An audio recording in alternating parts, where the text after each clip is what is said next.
And I can see already there is a question for Steve. So, Steve, we have a viewer who's asking you a question.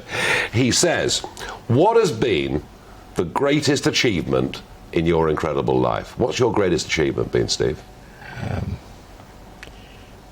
I think the fact that I came back and because of the GI Bill that gave me my college education, I was able to educate my kids because it put me at a higher level in pay, and so now I have a family that has my children are college people, my great-grandchildren, like my grandchildren are college graduates, yeah. And already I have 2 great-grandchildren that completed college.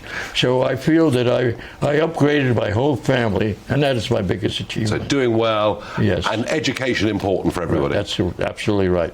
So there you go. Isn't that interesting? You see what Steve's done, what he's been through, but his greatest achievement is the family and the legacy that he leaves behind him, and that's a fabulous thing. We've got a couple more minutes left on programme. Laura asks, what do you think Margaret Thatcher would think of the current Conservative government? I think she would sort of basically grab them by the arm as if they were little schoolboys and try and talk some sense into them. And it is 40 years ago today that we won that war. 8,000 miles away, down in the Falkland Islands. And yes, Admiral Sir Henry Leach played an important role, but it was her decisive leadership.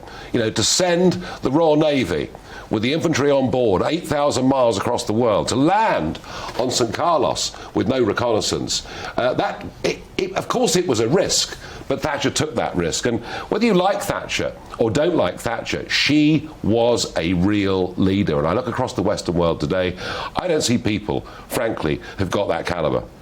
Final question for this evening. Michael asks, do you agree with me? It's been wonderful to see the friendliness between New Zealand and England teams during the Test match. So we've just beaten New Zealand, Steve, in the cricket. It's been an epic day's cricket.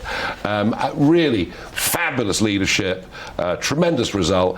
And yes, I have to say, so much of professional sport seems to be so obsessed by money, and at times we see sportswomen behaving, in a way that is not dignified, a way that is not pleasant.